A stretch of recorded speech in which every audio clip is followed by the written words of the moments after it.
My name is Dalion, and I'm from a small island in Grenada, named Grenada. But I live in the UK.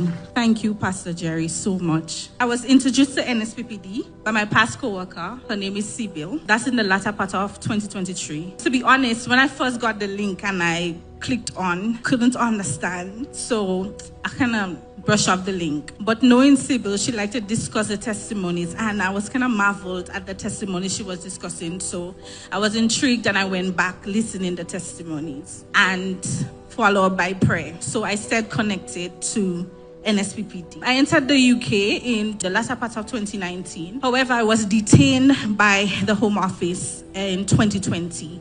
I was placed in an immigration detention center, and I stayed there for 2 months. No, I have no family in the UK, so it was just me. It was hard, but God helped me, and I was introduced to a department in the immigration center, which is under the Home Office. I just explained my situation as why I was in the UK, what the struggles I faced back in my country, and why I'm here. And they decided to help me. They released me, but I had to pay and just like get a solicitor for my documents, which was granted. I was granted my documents, but I was still broken, like tremendously broken. I was homeless and traumatized as well, and very, very suicidal. I attempted suicide during that time. Yes, because of a childhood trauma. So I was struggling with a childhood trauma that caused me so much pain, and I was so depressed. Because of the trauma, this testimony is not a testimony of shame, but of victory. As a younger child growing up at the age of 12, I was molested and raped by 7 men. Mind you, some of my family members knew, but no one knew exactly how much. And then you feel like certain people that need to believe you doesn't believe you. So you start feeling like you're lying, like in your head, like it's not real.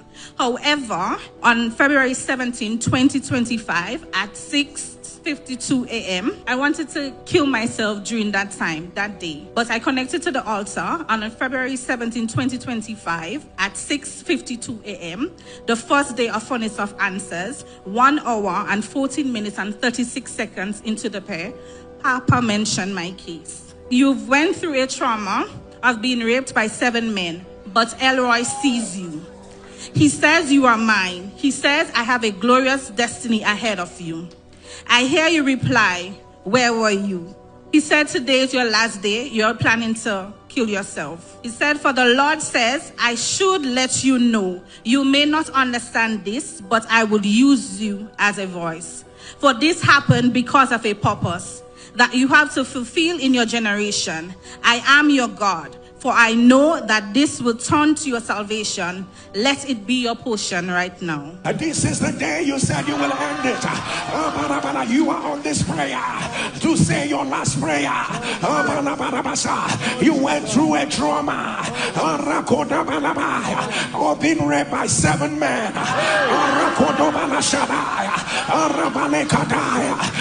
But El-roi sees you. But El-roi sees you. He says you are mine.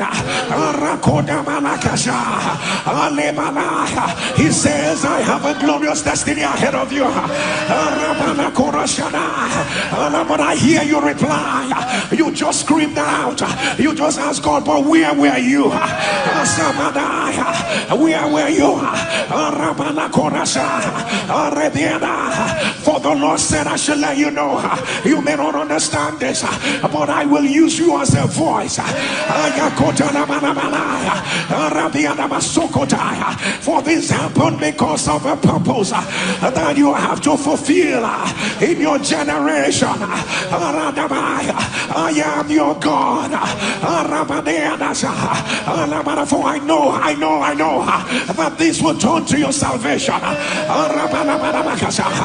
Let it be your portion right now. After this revelation, I was then watching an NSPPD conference in Liberia where a testimony was given. The lady printed out her husband and a house and stated that Papa instructed to print this thing she desired. I then say I wanted to test my faith. I kind of felt like, but I said, let me try it out.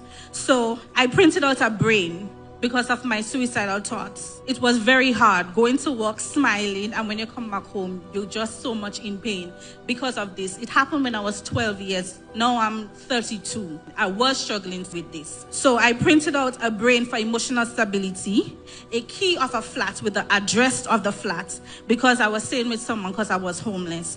I also printed out a married couple and gave a date that I would be engaged before the year 2025. On the 13th of August, 2024, that's when I printed it out. Papa also mentioned on Thursday, February 20th, Furnace of Answers. On the fourth day, Papa mentioned my pain again. Why does everyone admire you, but there is pain inside? We go to the source. Why does outside look good and inside is bad? Why are you smiling on the outside, but there is pain on the inside? My God, my God, my God. Why does everybody admire you, but there are struggles?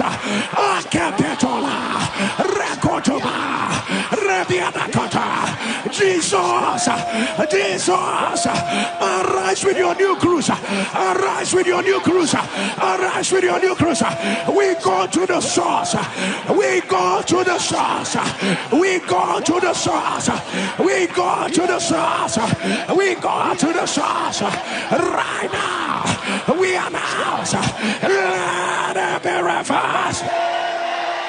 Guys, from since this suicidal thoughts, I'm the happiest person.